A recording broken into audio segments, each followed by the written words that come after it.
আলুর দম বানানোর জন্য আমি কিছুটা আলু কেটে নিয়েছি, নিয়ে একটা প্যানে ভাজতে দিয়ে দিচ্ছি। অপর দিকে একটা কড়াইয়ের মধ্যে তেল গরম করে আমি একটা গোটা পেঁয়াজ দিয়ে দিলাম। পেঁয়াজটা ভাজা ভাজা হোক। ভাজা ভাজা হয়ে গেছে, এবার দিয়ে দিলাম আদা রসুন পেস্ট 1 চামচ, আর দিয়ে দিচ্ছি টমেটো পিউরি। এর মধ্যেও একটা ছোট পেঁয়াজ আছে কিন্তু, হ্যাঁ, টমেটো আর পেঁয়াজ দিয়ে দিলাম। আর দিয়ে দিলাম গুঁড়ো মশলাগুলো, যেমন ঝাল লঙ্কার গুঁড়ো, কাশ্মীরি লাল, হলুদ গুঁড়ো আর ধনে গুঁড়ো। মেরে ফেলে মশলাটা কষিয়ে নেব আমি।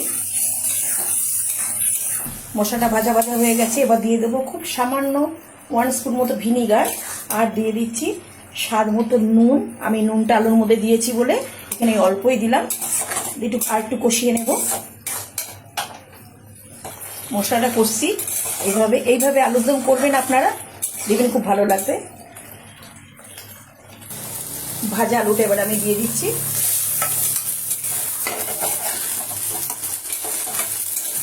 এইভাবে কিছুক্ষণ করে কষে ট্রাই করে নেব আমি।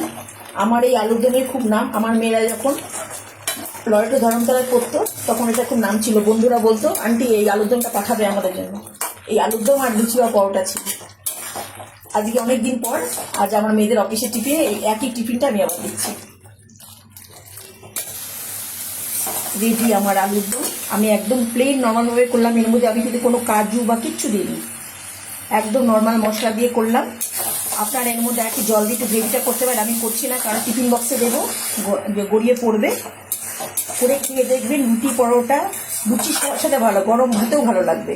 ডিনারে তো রুটির সাথে খুব ভালোই জমে যাবে। ভালো লাগলে একটু লাইক কমেন্ট শেয়ার করে দেবেন। সুস্থ থাকবেন, ভালো থাকবেন, ধন্যবাদ।